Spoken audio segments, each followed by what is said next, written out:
Big news in the bourbon world today, and this one's a shocker.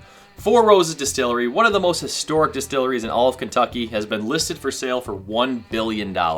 That's right, billion with a B. In this video today, we're going to be talking about what this means for Four Roses fans like you and me, how this might change or influence the Four Roses brand at all, and if this is kind of a bigger sign for what might be happening in the bourbon market. Grab a pour, let's get into this one.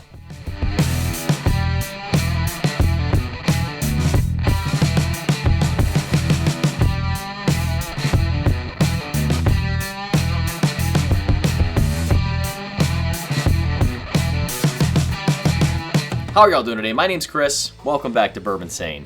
Last week we had a couple reports come out from the Financial Times, Reuters, stating that the parent company of Four Roses, Kirin Holdings, it's actually a Japanese-owned company, is going to be listing Four Roses Distillery up for sale, and what they're seeking is $1 billion. So from those reports, we do know Four Roses brings in about $70 million annually, which is definitely not a small amount. There is some value in that company, and that's one of the reasons they're looking at selling. Kirin Holdings actually hired some outside advisors to kind of help gauge the market and see if they can find any potential buyers for the company. Now that doesn't mean that this is a done deal. Things like this take time and they don't even always happen. So just because it's being listed doesn't mean it's actually going to change hands at all. But the fact that they are willing to list it publicly tells you that there's something going on in motion. Four Roses has been owned by Kirin since 2002. They've done a lot to restore the brand's image, help build a nice footprint for them in the United States, as they never used to really have one. And then also just increased production over the years. Lots of increase in production. The fact that they're looking to cash out now kind of makes sense in the landscape of what they're trying to do long term, and they've got plans of what they want to do with the money from the sale. So let's talk about why Kirin might be looking to sell Four Roses. For starters, they're really shifting their footprint from the alcohol focus to more of a healthcare and pharmaceuticals. They want to get into the drug manufacturing business, and they want to have some liquid cash to be able to do that. They just feel like their margins and potential profit they can make is going to be much higher in the healthcare and pharmaceutical industry versus the alcohol industry. And speaking as someone who works in the industry, I'm a pharmacist, I can definitely see that. There's massive money in healthcare and pharmaceuticals, whether it be right or wrong. We'll just say that. The other part of this is that, especially in Japan and overseas, the liquor and beer sales have never been worse. I mean, with the younger generation up and coming, it's kind of like in the United States where there hasn't been as much of a focus on people wanting to drink alcohol and liquor in general. They're really turning to, non-alcoholic options or healthier options in general. So that could definitely change the market for sure. Four Roses might be one of their strongest and most valuable international products they have, and they really want to take advantage of the bourbon market while it's still hot. It's like when you have a business venture and you've built up a brand from almost nothing to being very profitable. They're trying to take advantage of those return on investment while they can. Reports say that the asking price puts them at about a 14 times multiple for their earnings. So $70 million a year they bring in, $1 billion asking price. And actually that's pretty good considering the bourbon market and what valuation is for bourbon. So I do feel like Kirin just wants to take advantage of the bourbon boom before it starts slowing or before there's more of a major regression in the bourbon market. So who would actually want to buy Four Roses?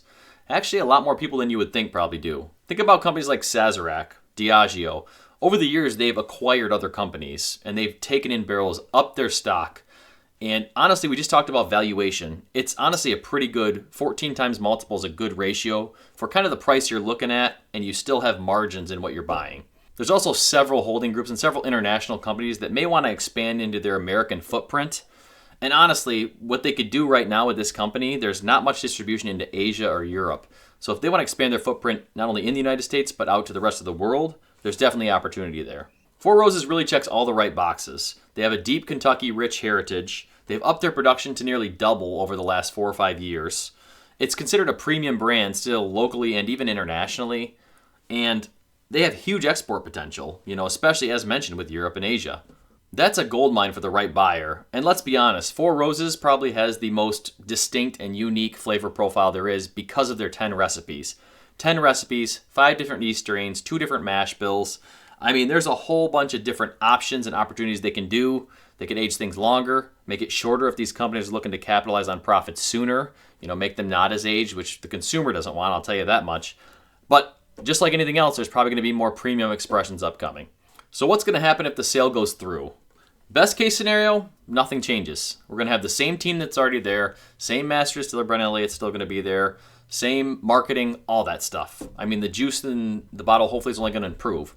I anticipate there are going to be, as mentioned, additional limited editions just to try to capitalize, make a little extra profit when they do purchase the company, maybe recoup some of that investment they put into it. But there's also the opportunity to where they might start trying to get higher margins to begin with. So lower age products they're putting out sooner, things like that, to where they want to get more margin sooner. That's what we hope doesn't happen. Best case scenario, they're going to keep things just the way they are. We've seen what's happened before with whiskey when big money takes over. This is exactly what the fans don't want. Four Roses has spent the last 20 years plus trying to regain their reputation back after having years and years of decline. They finally have reached that point and become a premium brand, established brand that people trust. And this could honestly take a turn for the worst if it falls into the wrong hands. I'll be honest though, given how much they're asking, $1 billion, no one's going to want to go in there, spend that kind of money, and then mess up the brand. I mean, this brand has earned a reputation, and whoever buys it's going to want to maintain and keep that reputation, because honestly, that's what makes it worth the price tag to begin with. If Kirin does sell, I think it's less about Four Roses as a company and just more about timing. Kirin's changing their footprint. They want to branch into other industries, and they've spent a lot of time and money building Four Roses' brand and reputation up to what it is now, and they're just ready to cash out on it. As bourbon fans, this is a time for us to pay attention to what's going to happen. If a big company does swoop in, buy it, it could mean new releases, maybe better distribution, but guess what? You can guarantee there's going to be higher price tags with all that because they're trying to recoup that $1 billion investment. So if you're a Four Roses fan, maybe now is the time to go pick up your favorite expressions from them because you never know what could change down the line. Let me tell you one thing, when $1 billion changes hands, things rarely stay exactly the same. So let me know what you guys think. Do you think this would be a good idea for Four Roses to sell the company, given all the information we just discussed? I mean, there's a lot of positives, a lot of negatives from a business standpoint. As the consumer, we just want to get the best whiskey possible at the best value possible.